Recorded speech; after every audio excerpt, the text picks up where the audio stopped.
నాన్న, మన సమస్యలన్నీ తీరిపోయి మీరిద్దరూ హ్యాపీగా ఉంటే నేను నిలువు దోపిడీ ఇస్తానని దేవుడికి మొక్కుకున్నాను. ఏంటి ఇప్పుడు నేనేం తప్పు మాట్లాడానని మీరిద్దరూ తలలు తిప్పుకున్నారు? కాదా మరి, అక్కడికేదో సమస్యల్ని మేమే సృష్టించినట్టు మాట్లాడుతున్నావు. అవునమ్మా, ఆ లేక విషయం చెప్పకుండా మనకు సమస్యగా మారింది. రేఖేమో అందరికి ఈ విషయం చెప్తానని మనకు సమస్యగా మారింది. ఇప్పుడు చెప్పు, సమస్య ఎవరిది? అంటే ఏంటి? వాళ్ళని మార్చాలంటారు. అదెంత పని? వాళ్ళని మార్చేద్దాం. అమ్మా, రేఖ మారకపోయినా పర్వాలేదు, నువ్వు మాత్రం మాతో ఎప్పటికీ ఇలాగే ఉండాలమ్మా. అన్నయ్యకి రేఖను భరించే శక్తి ఉందేమో కానీ నాకు మాత్రం లేక పెట్టే టెన్షన్ భరించే శక్తి మాత్రం లేదు.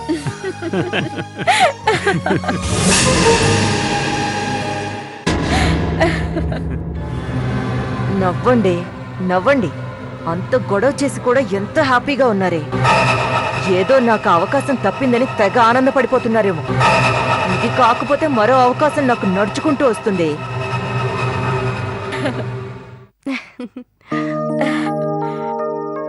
రండమ్మా, కూర్చోండి. పర్లేదత్తయ్యా.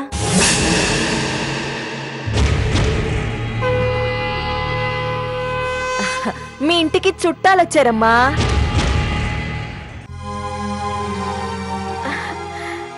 వదినా, బాగున్నారా? బాగున్నానమ్మా. అమ్మా,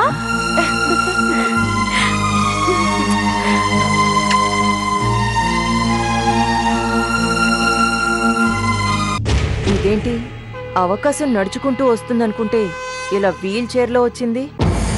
ఓకే, ఈవిడ్ని అడ్డు పెట్టుకొని ఏదో ఒకటి చేస్తాను. ఎలా ఉన్నావమ్మా? బాగున్నానమ్మా. ఎలా ఉన్నారత్తయ్య? బాగున్నాను బాబు. ఏం శ్రీరామ్, నీ పెళ్ళాం నెలతప్పిందిగా, మాకు పార్టీ లాంటివేమీ లేవా?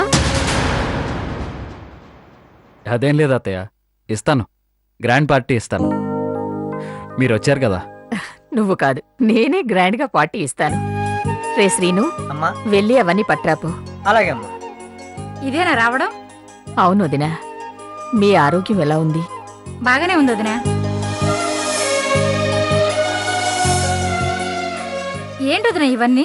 చెప్తాను వదినా. మీకు తెలియంది కాదనుకోండి, మా అక్షర కార్తికేయ మ్యారేజ్ డే ఎల్లుండే కదా.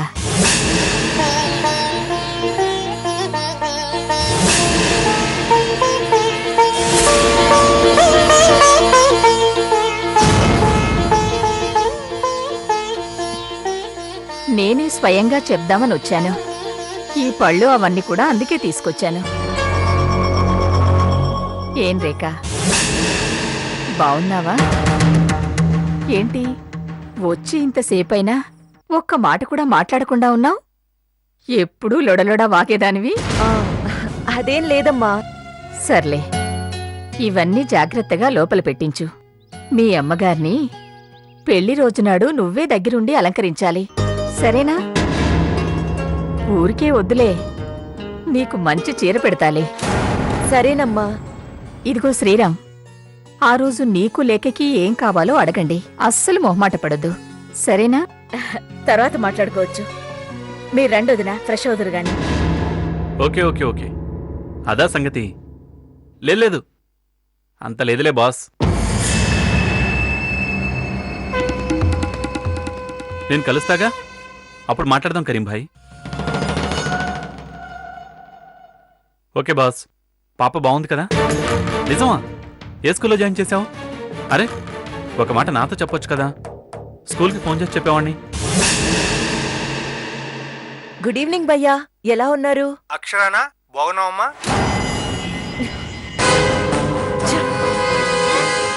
అంటే పూర్తిగా నన్ను డిలీట్ చేసేసావా? ఈ కరీంకి కూడా నన్ను వదిలేసినట్టు చెప్పేశావా కార్తికేయ? మళ్ళీ ఆ కరీం గడు. రేఖ, లిఫ్ట్ చేయకు. కరీం భయ్యా, నేను రేఖని. ఎలా ఉన్నారు?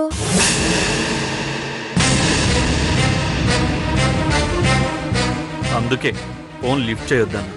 చూడు కార్తికేయ, నేను చాలా కూల్గా చెప్తున్నాను. ప్లీజ్ అర్థం చేసుకో. ఏం చెప్తావు నువ్వు ఆ? ఏం చెప్తావు? దాన్ని బయటికి గెంటయి నేను ఉంటాను అంటావు అంతేనా? అది జరగదు అని నీకు 1,00,000 సార్లు చెప్పాను.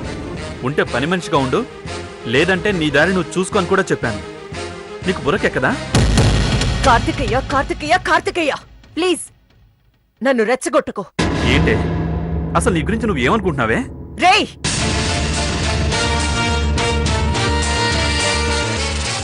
ఈ పిరికితనమో మంచితనమో నాకు తెలీదు కానీ ఇదే నీలో నాకు నచ్చేది. నువ్వు నా మహారాజువి కార్తికేయ. నవ్వకో, చంపేస్తాను.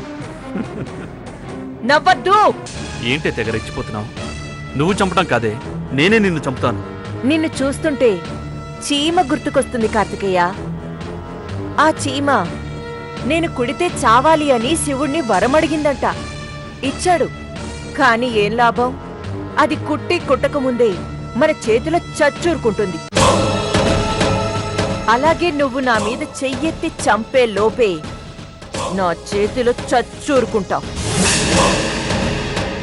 నా చేతిలో నువ్వు చావడం ఇష్టం లేదు కానీ కాంప్రమైజ్ అయిపో. నాకు ఈగో, అదే అహం ఎక్కువ కార్తికేయ. దాన్ని దెబ్బతీయాలని చూడకు, దెబ్బతింటావు. నేను మాట్లాడుతుంటే అలా వెళ్తున్నావేంటి? చెప్పేది విను. ఏదో మీ వీల్చైర్ వచ్చింది కదా అని మీ అక్షర తెగరెచ్చిపోతున్నట్టుంది. నువ్వు గంగిరెద్దులా తలూపుతున్నావు. మీరనుకున్నవి ఏవి జరగవు. హర్ట్ అయ్యావా? నువ్వు హర్ట్ అయినా పర్వాలేదు, డిసప్పాయింట్ అయినా పర్వాలేదు. చూడు, రేపు రాత్రి మీ మ్యారేజ్ డే సెలబ్రేషన్స్ అనుకుంటాను కదా, అదే రాత్రి నీకు నాకు ఫస్ట్ నైట్ జరుగుతుంది. షాక్ అయ్యావా? లేకపోతే దీని మొహంలే ఇదంతే మాట్లాడుతుంది అనుకుంటున్నావా? చూడు, నేను చెప్పిందే జరుగుతుంది. ఆ బ్రహ్మదేవుళ్ళు దిగొచ్చి ధర్నా చేసినా ఆపడం కుదరదు. ఇక మీరంతా మీ కెపాసిటీ అంతా. ఊహల్లో బతకటం మాని వాస్తవంలోకి రా. వెళ్ళు. తినేసిన గిన్నెలుంటాయి కదా, వాటిని కడుగు. గుడ్. ఇదే ధైర్యంతో ఉండు. Just 24 hours. ఈ 24 గంటల్లో ఏదైనా జరగచ్చు. మీ వీల్ చైర్ పాడ మీదకి ట్రాన్స్ఫర్ కావచ్చు. మీ అమ్మకి నేను నా కడుపు అబద్ధం అని చెప్తే ఆమె ఆ వీల్ చైర్కి తోడుగా వెళ్ళొచ్చు. ఇక జగదీశ్వరి జస్ట్ ఆ లేఖకి కడుపు పోవడానికి టాబ్లెట్ వేశానే అనుకో, దాంతో మీ జగదీశ్వరికి హార్ట్ అటాక్ కన్ఫర్మ్. ఇది రఫ్ గా జరగబోయే గ్రాఫ్. ఆలోచించుకో. చూడు, మా మ్యారేజ్ డే ఆపటం నీ వల్ల కాదు. నీకు చేతనని చేసుకో. ఓవే.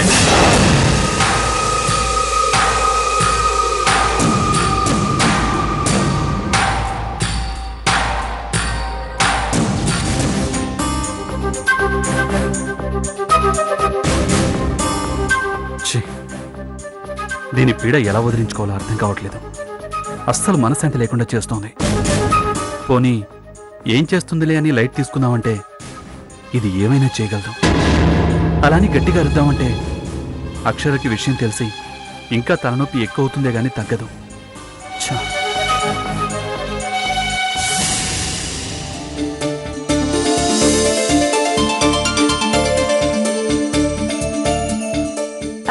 ఏమండి, మీకు విషయం చెప్దాం అనుకుంటున్నాను. ఏంటది? అదే, ఆ విషయం చెప్తే మీకు కోపం వస్తుందేమోనని. రాదులే, చెప్పు. అంటే అది మా అమ్మ చెప్పేంత వరకు నాకు మన మ్యారేజ్ డే సంగతి గుర్తులేదు. మీకు గుర్తుందా?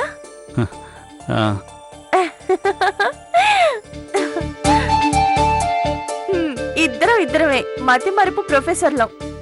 అందుకే మనం మేడ్ ఫర్ ఈచ్ అదర్ అయ్యాం. మా అమ్మ వచ్చినందుకు నాకు చాలా సంతోషంగా ఉందండి.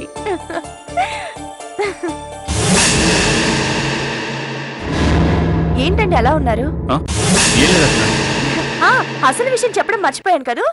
ఇదిగోండి చూసారా, మా అమ్మ నా కోసం తీసుకొచ్చింది. ఎలా ఉన్నాయి? బాగున్నాయి.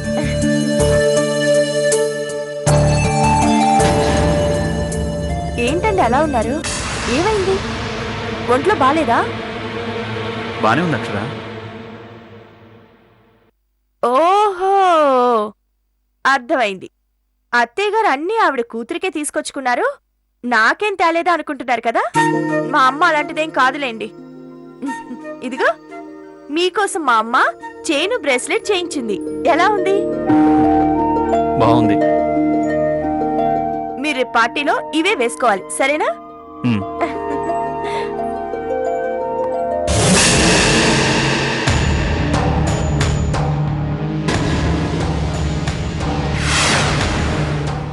ఈయనేంటి నేను ఇంత వాగుతున్న ఒక్క మాట కూడా మాట్లాడడం లేదు? ఈ ఫంక్షన్ జరగడం ఇష్టం లేదా? రేకేమైనా చెప్పుంటుందా? అక్షర, ఏంటండి? నేను కాసేపు నిద్రపోతాను. సరే సరే పడుకోండి. అవును, ఆ రేకేదో వార్నింగ్ ఇచ్చుంటుంది. దాన్ని ఏం చేసినా పాపం లేదు. ఏమండి, జండుబామ్ ఏమన్నా రాయమంటారా? వద్దులే అక్షర, కాసేపు పడుకుంటే అదే తగ్గిపోతుంది. నువ్వు వెళ్ళు.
ఆ రోజు తొందరలోనే వచ్చేలా చూడు భగవంతుడా. అప్పుడు ఒక్కొక్కరి తుక్కు తీస్తా.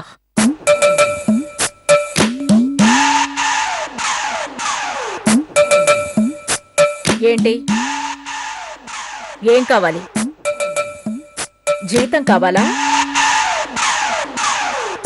మొన్నే కదా మా పెద్ద కోడలు జీతం ఇచ్చింది. ఏంటా చూపు? నువ్వు అలా చూస్తూ ఉంటే ఇక్కడ భయపడే వాళ్ళెవరూ లేరు, కానీ వెళ్ళి ఒక మంచి కాఫీ తీసుకురా. ఏంటి ఇంకా అలాగే నిలబడ్డావు? మస్తాన్ని పిలవనా?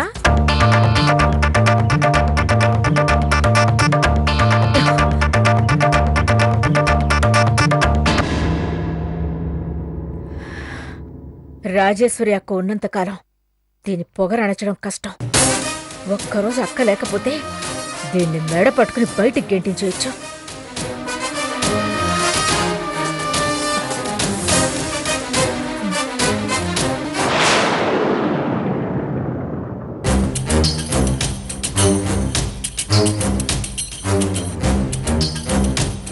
వేడిగా ఉందా? ఒంటి మీద పడితే మాడి మసయ్యంత వేడిగా ఉంది. తాగండి. అక్కడ పెట్టి వెళ్ళు. ఓయ్, కిందంతా మురిగ్గా ఉంది, బాగా నీట్గా తుడు. నేను తుడవను. మస్తాన్,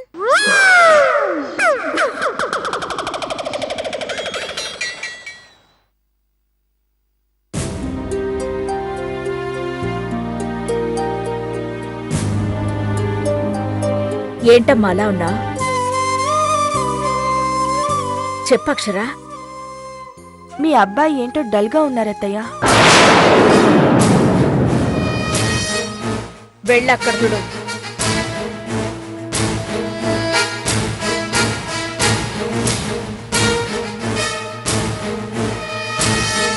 దీని గురించి నిజం నాకు తెలుసని అత్తయ్యకి చెప్పేస్తే దీన్ని బయటికి పంపిస్తుంది కదా, మరి నేనెందుకు ఆగుతున్నాను? చెప్పమ్మా, కార్తికేయ డల్గా ఉన్నాడా? ఎందుకు?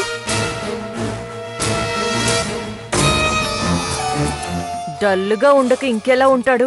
మనవిచ్చిన షాక్తో గింగిరాలు తిరుగుతూ ఉంటాడు. అవునత్తయ్య, నేను అమ్మ తెచ్చిన నగలు చూపిస్తుంటే ఏదో పరధ్యానంగా ఉన్నారు.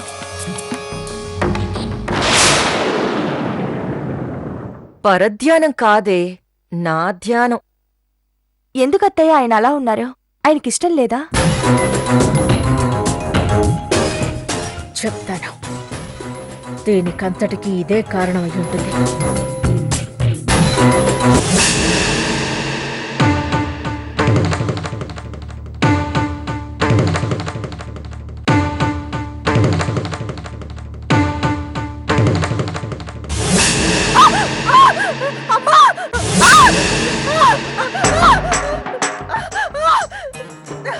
అయ్యో, నువ్వు ఇక్కడే ఉన్నావా?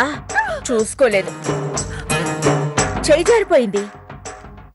అవును, కాఫీ మీద పడితే బూడిదైపోయేంత వేడిగా ఉందన్నావు కదా రేఖ, మరి నువ్వు బూడిద కాలేదే? ఇచ్చి కొంచెం సేపు అయింది కదమ్మా, అందుకే చల్లారినట్టుంది. అయినా నువ్వు అక్కడేం చేస్తున్నావు? ఆ, గోతులు తవ్వుతున్నాను. వెళ్ళి కాసేపు ఆగి తుడు.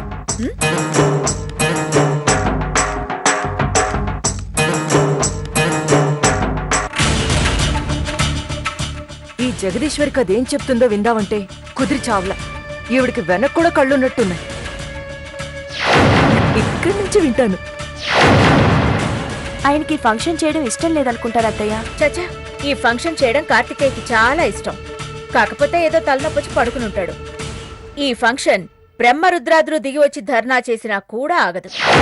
ఇదేంటి, నేను ఈ మాట కార్తికేయతో కదా అన్నాను? కొంపదీసి ఆ చవటదద్దమ్మ ఈవిడితో కాని చెప్పుంటాడా? లేదులే, చెప్పుండడు. చెప్తే ఈ పాటకేవిడు వీరంగం వేసేదిగా.